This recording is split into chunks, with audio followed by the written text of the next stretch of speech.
Halo, selamat siang. Assalamualaikum warahmatullahi wabarakatuh. Hai sahabat Pengadilan Agama Pekanbaru. Kembali lagi bersama saya Rika Koryadon Eskom MH.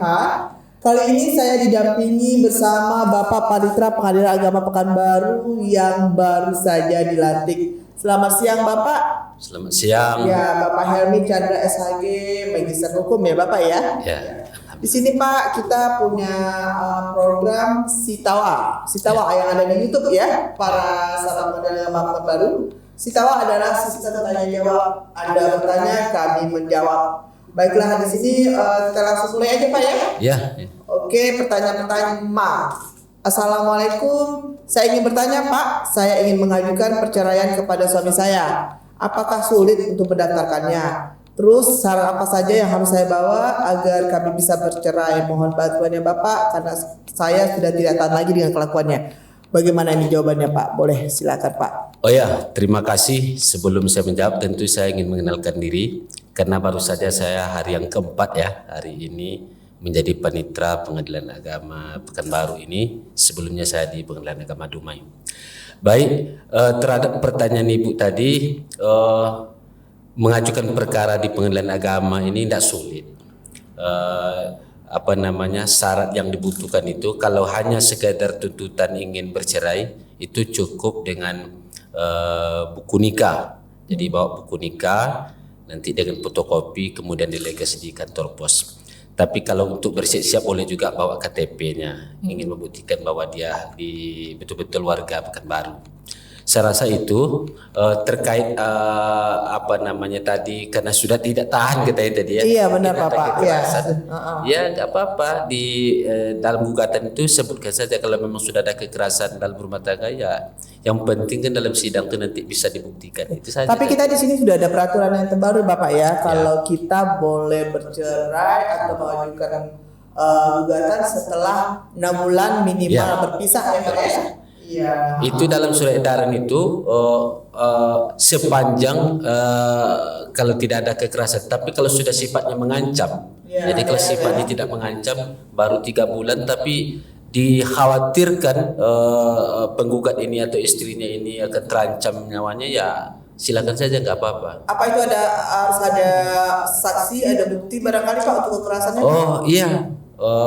Buktinya jelas kalau bukti itu buku nikah tadi, tapi kalau yang kekerasan tadi ya ada orang yang melihat atau paling tidak walaupun dalam terjadinya kekerasan tadi dia tidak di situ, tapi setelah terjadi dia datang dan membuktikan bahwa ada lebam di mukanya atau banyak hal, itu bisa untuk jadikan saksi. Bagaimana Pak kalau saksi sudah ada ini terus dia lebam-lebam tapi tidak memfoto untuk menjadikannya bukti Pak eviden itu gimana? Apa bisa kita terima atau gimana Bapak? Sebetulnya kalau kita di PTSP bagian pelayanan itu terima saja. Itu sebetulnya lebih kepada itu hakim yang menilai nanti. Ya. Jadi walaupun tidak ada foto, tapi kalau hakim sudah bisa memastikan dengan bukti saksi tadi, insya Allah bisa. Tapi lebih memang ke hakim lah nanti yang memutuskan itu. Oke siap. Itu pertanyaan pertama ya Pak ya. Kita lanjut ke pertanyaan berikutnya.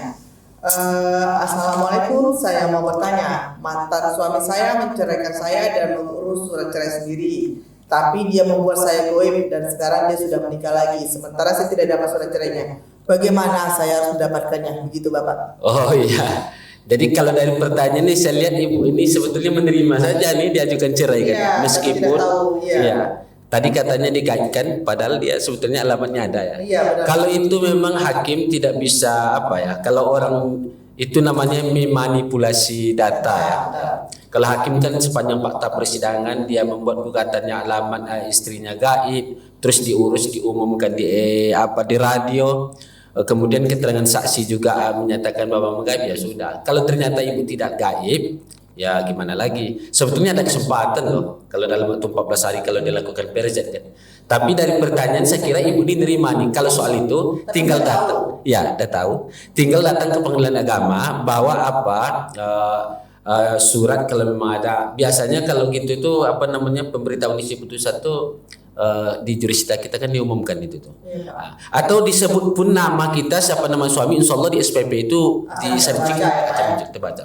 Tinggal ngambil dan biaya akte cerai itu tak banyak, kalau tak salah 10.000. 10.000 Ya, kita, Pak. Cuman itu aja, gak ada yang lain. Pak, ini tapi Pak, kalau bagaimana Pak, seandainya dia tidak tahu, tiba-tiba setelah sekian tahun atau lebih dari 14 hari Pak ya, dia tidak bisa membanding jadinya kan Pak, jadi gimana itu Pak status dia Pak? Kalau sudah 14 hari setelah diberitahu isi putusan itu ya memang ingkrah. Jadi walaupun dia tidak tahu ya Pak ya. Ya, dia tidak tahu itu. Memang ada sebagian orang mengatakan ini penipuan alamat lah namanya. Iya. Tapi kalau kayak ibu tadi saya rasa dia mungkin dia setuju juga itu cerai itu. Jadi kalau seandainya dia sudah tahu, ya bisa tinggal datang aja. silakan datang ke kantor kita. Insya Allah dia cerainya tinggal ngambil 10.000. Iya, siap Pak. Dengan PPP 10.000 saja ya Pak ya. Ya. Oke, dan tapi harus yang bersangkutan membawa KTP ya Pak. Iya, betul. Oke. Pertanyaan berikutnya Pak. Assalamualaikum Bapak, saya sudah nikah sirih, ingin tercatat di pemerintahan. Tetapi salah satu orang tua kita tidak mau mengurusnya. Bagaimana biar tercatat Pak? Maksudnya tidak merestui sepertinya ini Pak ya. Jadi begini ya, kalau nikah siri itu beda halnya dengan dispensasi. Kalau dispensasi kan yang ngajukan orang tua. Jadi kalau orang tua tak mengajukan lainnya. Ini nikah siri. Artinya mereka kalau sudah nikah siri, pertanyaannya kalau orang tua tidak setuju, apakah saat nikah siri itu yang jadi wali bukan orang tuanya? Nah, kalau seandainya orang tuanya yang jadi wali, nikah siri kan intinya mensahkan perkawinan yang dilaksanakan secara hukum Islam, lengkap dengan rukunnya. Kalau sudah ada walinya, saksi 2 orang, ada maharnya dan lain segala. Cuman karena faktor mungkin sudah hamil duluan, kalau ngurusnya lebih lama, atau mungkin identitasnya kan banyak tuh dari mana-mana datang provinsi, datang ke baru identitas tak ada, sementara mau nikah kan banyak diminta KUA. Akhirnya karena tidak lengkap administrasi mereka nikah siri, atau di bawah umur harusnya mengajukan dispensasi karena malas ngurus nikah siri. Nah, sepanjang nikah siri itu dilaksanakan secara hukum Islam, terus kemudian datang ke pengadilan untuk isbat, ya tidak perlu dengan orang tuanya, kan cukup pasangan suami istri itu aja yang datang. Itu. Karena kita sudah sama-sama dewasa, sudah menjalani kehidupan begini Pak. Iya. Beda kalau dia mau nikah tercatat di KUA, orang tua tidak mau, itu ngajukan adol wali. Itu saya rasa itu. Kalau tidak disetujui orang tua baru adol wali. Kalau sudah nikah siri, ingin tercatat secara hukum, sah di mana? Suami istri aja. Boleh isbat nikah di kantor kita, boleh mengunjungi PTSP kita di lantai 1 dan juga mengajukan gugatan untuk permohonan Pak ya. Ya, permohonan isbat nikah namanya. Iya, kalau isbat nikah ya. Setiap gugatan di kantor kita kecuali untuk PAW boleh dibantu di pos bakul kita gratis. Dan tidak dipungut biaya, alias gratis Pak ya. Iya. Oke, itu bagus itu Pak. Terus pertanyaan berikutnya Pak. Assalamualaikum warahmatullahi wabarakatuh. Mohon maaf, apa bisa saya ingin bertanya, apa bisa akte cerai saya diambil atau dikeluarkan di Pekanbaru, sementara saya sidangnya di Pengadilan Agama di Cibadas, Sukabumi, Jawa Barat, Pak? Bagaimana itu, Pak?